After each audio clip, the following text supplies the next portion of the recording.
皆さんこんにちは、ネストリングスです。今回もこちらフェニックスウィングとランダムブースターボリューム2のパーツを使った対戦をしていきます。今回チョメマルはランダムブースターボリューム2のパーツを使って対戦していきます。そして野水航がフェニックスウィングのパーツを使ってバトルしていきます。それじゃあ早速やっていきましょう。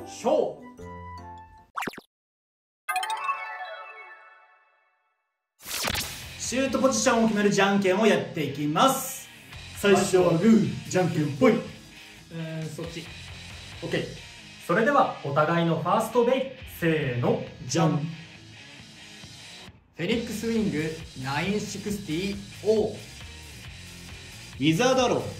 460T。 ファーストバトルレディーセット、3、2、1、ゴーシュー。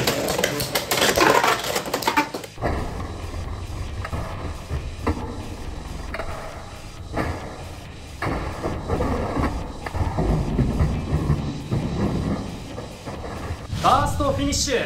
フェニックスウィングに2ポイント。よーし。いやでもなんか王の動きではなかった気がする。そうだね、めちゃめちゃ攻撃的だったね。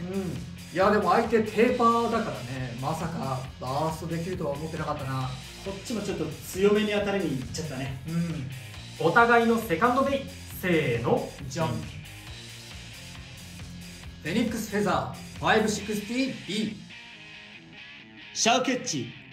560GB。 セカンドバトルレディーセット、3、2、1、ゴーシュー。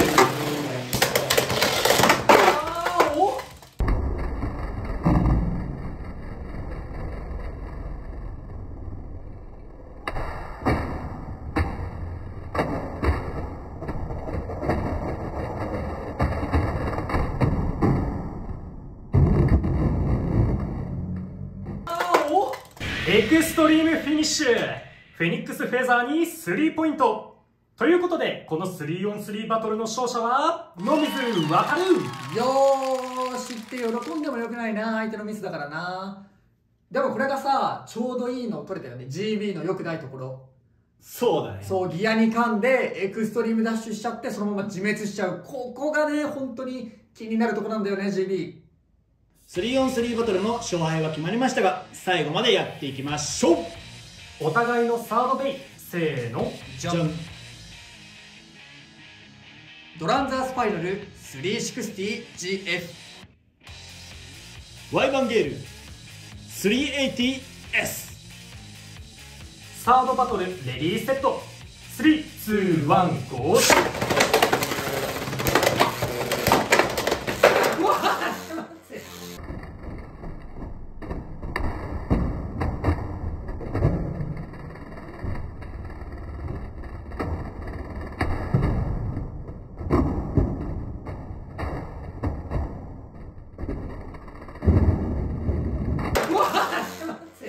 オーバーフィニッシュ、ワイバーンゲイルに2ポイント。なんもいいところ見せてないな。いやー今一回ね攻撃が綺麗に決まったような感じはしたんだけど、まさか跳ね返って自分からオーバーポケットに入ってしまうとは思わなかったな。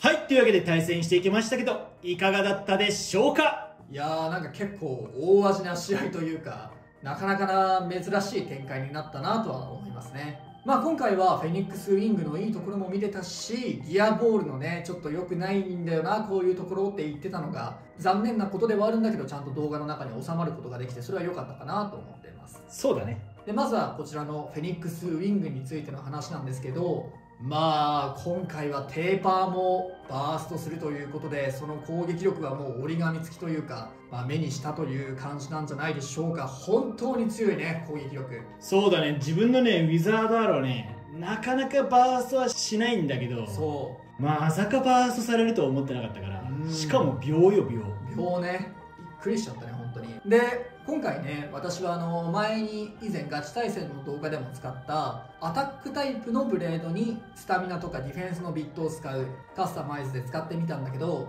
フェニックスウィングは結構こう持久力も高くて、こういう運用の仕方するのはありなんじゃないかなと思って、で自分の中でちょっと B がねあんまり良くなかったから、王を使ってねやったらどうなるのかなと思ったら結構ハマったんで今回使ってみました。今回その持久的な良さは見せられなかったんだけど結構いいカスタマイズだと思います。でフェニックスウィングなんだけど他にも強いところがあって、で前回話し忘れていたことがあって、コバルトドレイクとフェニックスウィングって両方重量級なんだけど、コバルトドレイクはさ片方にメタルが寄っていて片方にはメタルがないっていう、ブレやすい変重心のブレードになってるんだけど、多分ウィングはその変重心のポイントがないから、こいつの方がやっぱバランスいいよね。でじゃあブレなきゃ攻撃力がないかって言われればもう重さと形でご利用しできる。なので本当にコバルトドレイクより強いまである感じにはなってるかなと思うね。逆にあれだよね、コバルトドレイクを持ってない人は本当最高のものになってるとは思う。コバルトドレイクも再録してほしいが、そしてもう一つ横の形状も見てほしいんだけど、これ前にさフェザーの時にも話したと思うんだけど、これ見えるかな、下に向かって刃が伸びてるの分かる？ここスマッシュ形状っぽくなってんのよ、ここら辺とかっていうのがあって、ウィング使ってバトルしてるときたまに相手を下に叩きつけてその後にその反動で相手が飛んでくみたいなバトルをするときがちょこたまあって、なんていうのかな、こうやって回ってたとしてこう相手がまず下にベチンと叩きつけられてそのままこっち飛んでくみたいなっていうバトルを何回か見てて、そのウィングってやっぱりそのスマッシュ形状的な面もあって相手を寝かせながら飛ばすっていうこともできるなと思ってる。でこれされるとそのスタジアムにするから、どんなベイでも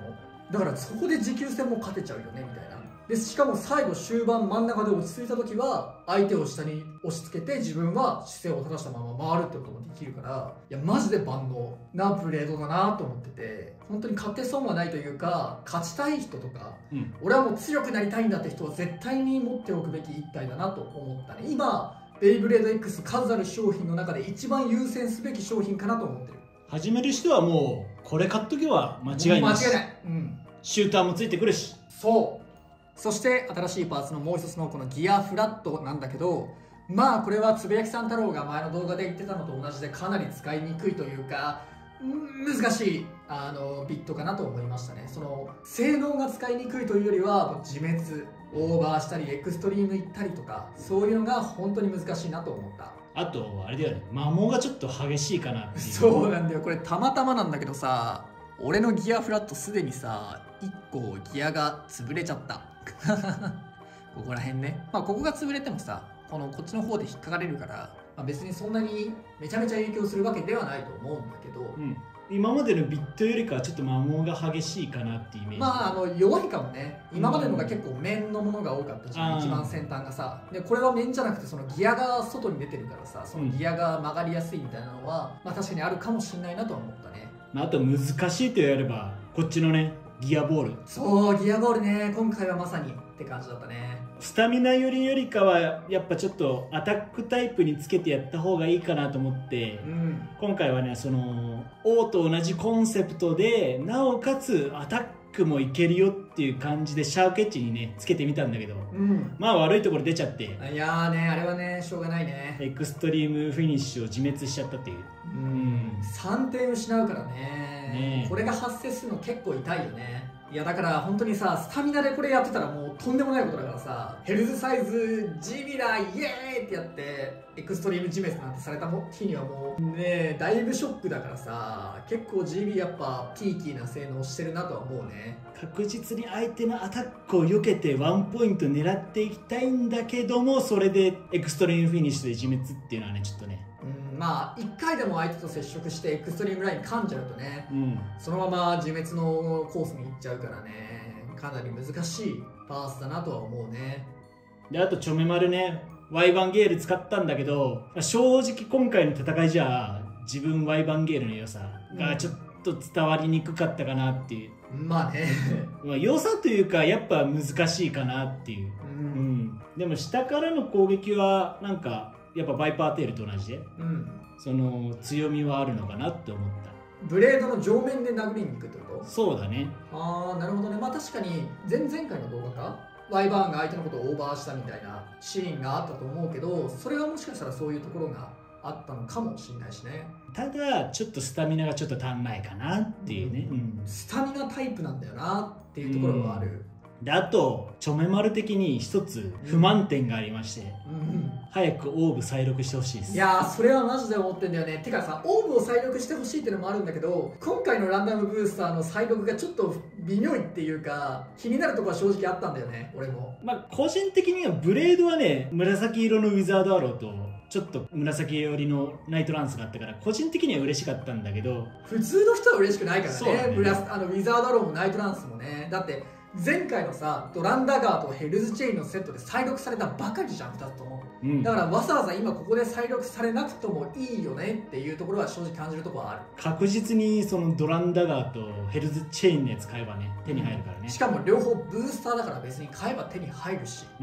でそしてね、ビットもさ T と F と HN はまあ置いとくとして、 T も F もさ、これもヘルズチェインとドランダガーのセットで買えるんだよね。手に入るパーツだし、もちろん両方ともスターター、 HN もスターターパーツだから、まあ、これも正直ちょっとね、なんかまだダブリ感みたいなところは思うし、レオンクローとバイパーテールのブレードを入れてくれるんだったら O と P が入ってもよくないって正直思っちゃうんだよね。そうなんだよね。O を確実に欲しい人は、まあ、めちゃめちゃ買って手に入れてるんだろうと思うんだけど、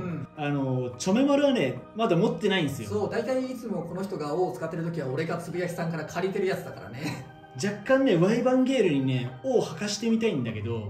ちょっとね持ってないからその辺を試せないっていうね。まあ難しいとこよね。それにさ、 O も P も結構大会で見るようになってきたパーツなんだよ。そうだね、 P のなんか評価が結構上がってるもんね。高いからね、だからそのまあでも P はいいよ、最悪レオンクローを買えば手に入るから、でも O はさマジでさ入手難易度高いからさ、どこかでちゃんと再録1個してほしいなとは思うんだよね。セットとかの方が買いやすいのかもしれないけど、摩耗とかしてね、使えなくなっちゃったらまたバイパーテールのセレクション買って当てないといけないっていうね。でいっぱいバイパーテールのブレードがいっぱいついてくるってことになっちゃうからどっかでねちゃんと再録してほしいなとは思うね。そこは正直まあ本音として不満に思ってるとか、俺も同じ不満を持ってるね。俺も持ってるけどだいぶもう摩耗し始めてるから、予備欲しいからね。多分何かしら考えてくれてるとは思うんだけどね。思いたいよね。というわけで面白い新パーツが結構あるので皆さんも買って遊んでみてください。この動画が良かったらグッドボタンとチャンネル登録よろしくお願いいたします。それじゃあまた次の動画でお会いいたしましょう。バイバーイ。